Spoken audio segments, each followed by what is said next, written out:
Você já parou para pensar que a maior oferta o Criador já nos deu?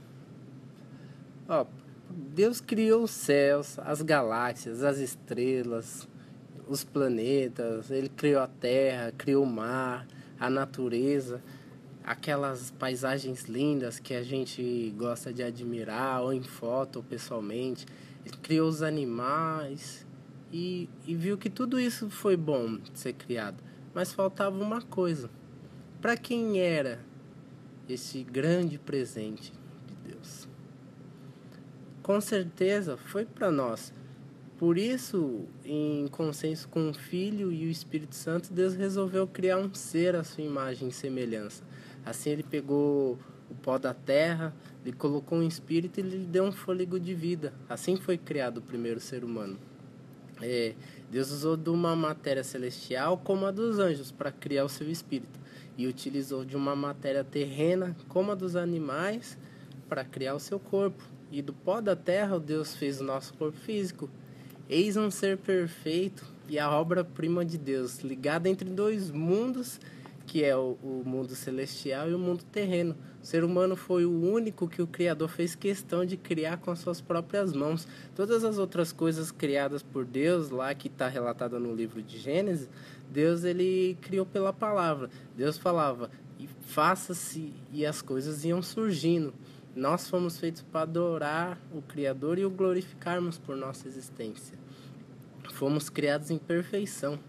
Imagina, um corpo perfeito, sem nenhuma ruga, sem mancha, sem estrias, sem celulite, nem um pneuzinho, hein?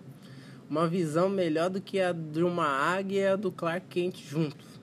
Uma audição melhor que a do Sonic 2000. Lembra daquela propaganda lá? Quem assistia a Manchete antigamente vai lembrar dessa propaganda da Polishop lá, lembra? Falava o telefonezinho, o cara derrubava a agulha, o cara, nossa, eu vi a agulha caindo. Mas imagine, uma audição com que nós fomos criados nos dava a capacidade de ouvir até as ondas de rádio sem precisar de nenhum aparelho para isso. O olfato do homem era inigualável. O rosto perfeito, dentes fortes, uma mente de uma inteligência que acredito que não era nem possível de se calcular. Uma voz perfeita, capaz de alcançar todos os tons desejáveis. E uma força que dispensava até tratores. E outras habilidades que nós nem temos a capacidade de imaginar aqui nos nossos dias. Assim foi feita essa criatura que o Criador do Universo resolveu pôr as mãos.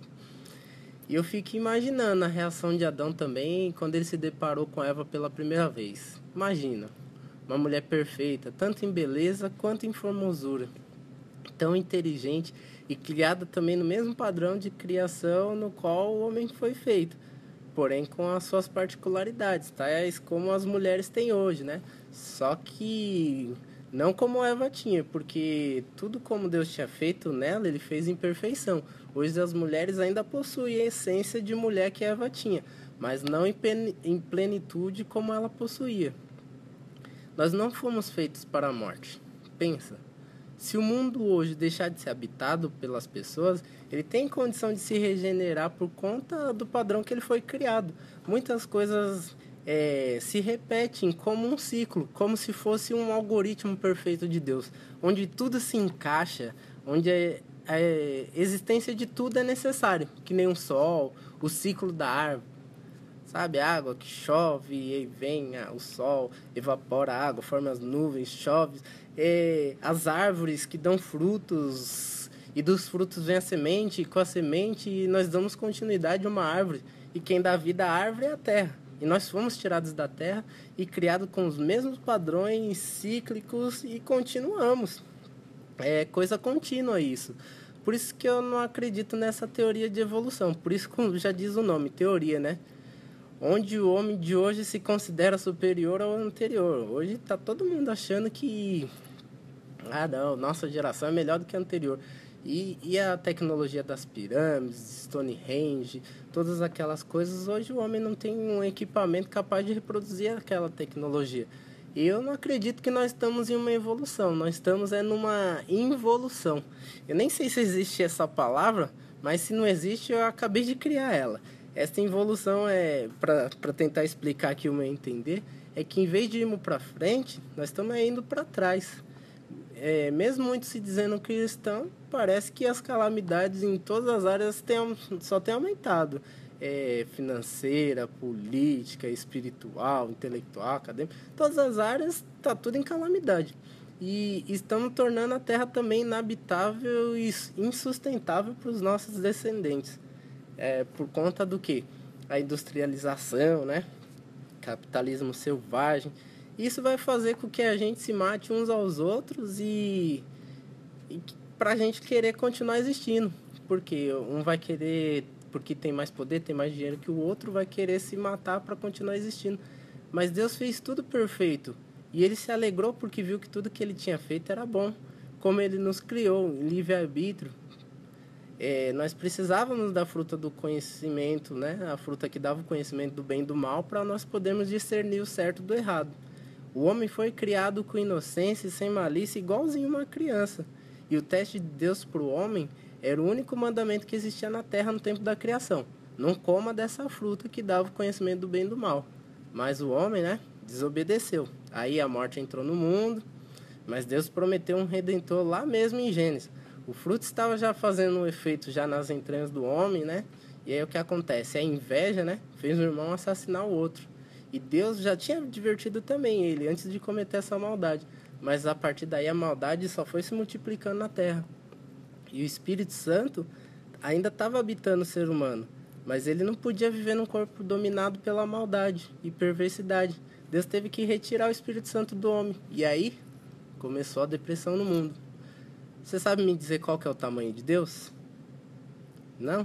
Então imagina o tamanho do vazio que a nossa vida ficou então, sem o Espírito Santo. E a maldade da humanidade acabou crescendo tanto que Deus precisou mandar o dilúvio para acabar com o homem, porque a maldade já tinha consumido todo mundo. Talvez o caráter do homem naquela época fosse irreversível. E com pesar de coração, Deus teve que terminar com a humanidade que ele criou. Mas antes de acabar, ele ia acabar com tudo. Mas ele se alegrou da vida de Noé e resolveu, né, deixar ele e a sua família viver. E por meio de Noé, Deus resolveu começar do zero. Da mesma forma, Deus veio depositando a confiança e fazendo a aliança de fidelidade com os homens. E até mesmo viu, né, e testou se o homem tinha a capacidade de entregar o seu filho a ele. Abrão, né, na época ele chamava Abrão, não era Abraão, né, ele iria fazer isso, se o anjo não impedisse ele. Da mesma forma que o Criador foi com Abraão, ele teve com seu filho Isaac, ele teve com seu filho Ismael. E Ismael é o que descende do povo árabe. O povo árabe descende de Ismael, sabia disso? Depois ele foi com o filho de Isaac, né, que é chamado Jacó, e ele se tornou pai de uma nação, né, Israel, que também foi o seu nome. E com essa nação Deus fez uma aliança. E essa aliança era o quê? De ele ser um povo separado, exclusivo para Deus, e Deus ser o Deus deles, a quem Deus poderia proteger, prosperar e fazer viver do melhor do que essa terra poderia oferecer. Mas houve provações dessa fidelidade. Uns passaram e outros não. E toda vez que o povo se afastava da presença de Deus ou desobedecia, ele escolhia as consequências do que tinham plantado. Mesmo assim, Deus sempre nos amou e que sempre está perto de nós.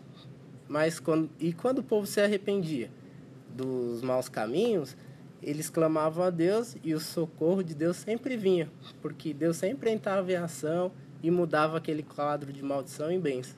Quando Deus viu o povo oprimido no Egito, ele olhou para o sofrimento deles e libertou eles por meio de Moisés. Quando eles clamaram de fome no deserto, eles receberam maná, o pão dos céus.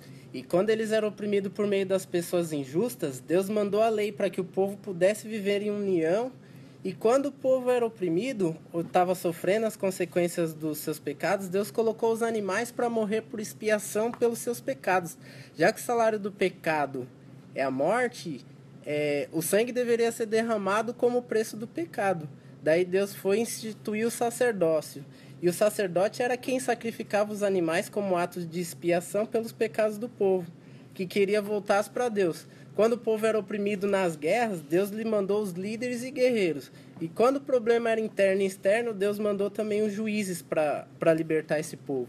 E mesmo fazendo tudo isso, o povo se cansou da teocracia, né, que era o governo, né, a liderança por meio de Deus, e o povo pediu um rei para governar no lugar do Criador. E Deus se entristeceu com esse pedido, mas não desistiu de estar com os reis que queriam servir de coração sincero, né? E mesmo quando os reis oprimiam as pessoas, Deus mandou os profetas para dar sentença dos maus caminhos, né, que os reis andavam. Os profetas iam lá, traziam a mensagem de Deus, e quando eles se arrependiam, Deus ia lá e perdoava o pecado dos reis. Quando não, Deus substituía esse rei. E foi por meio destes profetas que Deus reafirmou que o Salvador viria. E essa parte vai continuar na nossa segunda parte, que você pode ouvir logo depois que eu gravar, né? Que tem uns coleguinhas aqui também que tá acompanhando aqui a gravação ao vivo, né? E eles poderão vê-la depois na Zap Church.